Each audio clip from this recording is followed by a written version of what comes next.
अस्सलामुअलैकुम रहमतुल्लाहि वबरकातुहू। Welcome to my channel makes life easy. Allah सुब्हान ताला आपको सुख सेहत और आसानी अता फरमाए। आज मैं बालों में खुश्की के बारे में बात करूंगी और आपको दो बहुत कीमती रेमेडीज़ बताऊंगी जो हमारे पिछले 18 सालों से आजमूदा है और हम फ़ायदा उठा रहे हैं।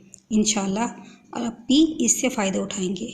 इससे पहले कि मैं रेमेडी की तरफ बढ़ूँ, आप मेरे चैनल को सब्सक्राइब करें, लाइक करें और शेयर करें और मुझे ये बताएं कि आप मुझे कहाँ से देख रहे हैं। मुझे ये जान के बहुत खुशी होगी।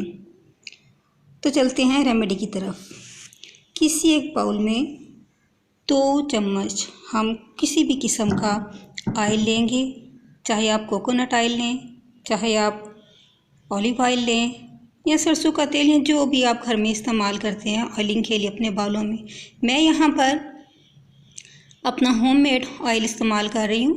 इसकी भी आपको मैं तरकीब किसी दिन आपको बता दूँगी। मैंने यहाँ 2 चम्मच के बराबर ऑयल लिया है। अब इसमें हमने ग्लिसरीन प्योर के सिर्फ चंद कतरे शामिल करने हैं। चंद कतरे हम इसमें ग्लिसरीन प्योर के शामिल करेंगे और इसे अच्छी तरह से मिक्स कर लेंगे।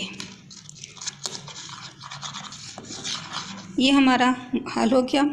अब हम इसे अपनी उंगली की पोर की मदद से बालों में लगाएंगे। ग्लिसरीन प्योर आपको किसी भी मेडिकल स्टोर से आसानी मिल जाएगी, वो आपको सस्ती सी आइटम है। बालों के जोड़ों में हमने इसे सिर्फ लगाना है, हमने इसका मसाज नहीं करना। इसे आधे घंटे से लेके 1 घंटे तक लगाएंगे, फिर इसे अच्छे से शैम्पू से बालों को धो लेंगे। आपको इससे फ़ायदा होगा। अगर आप इससे फ़ायदा उठाएं तो कमेंट में लाजमी शेयर कीजिएगा ताकि दूसरे लोग भी इससे फ़ायदा उठा सकें।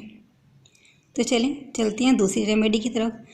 ये जो हमने ग्लिसरीन प्योर और ऑयल मिक्स किया, इसी मिक्सचर में हम 2 चम्मच दही के शामिल करेंगे। ये जो रेमेडी तैयार होगी ये उन लोगों के लिए है जिनके बाल थोड़े घने होते हैं और उनके स्कैल्प में वो उतनी मिकदार में ऑयल नहीं लगेगा, या आप उतनी मिकदार में ऑयल इस्तेमाल करें जो आपके स्कैल्प पे कंप्लीट लग सके। मगर ग्लिसरीन आपने 3 से 4 कतरे ही इस्तेमाल करने, इसकी ज़्यादा मिकदार आपने इस्तेमाल नहीं करनी। इसे भी उंगली की पोरों से आपने अपने स्कैल्प पे इस्तेमाल करना है और इसे अच्छे से शैम्पू बाद में धो लेना है। इससे आप पहले ही इस्तेमाल में खुश्की से निजात पा जाएंगे। आप इसे खुद भी आजमाएं, दूसरों के साथ भी शेयर करें और फ़ायदा उठाएं। खुश रहें, खुशियाँ बांटें। अस्सलाम वालेकुम।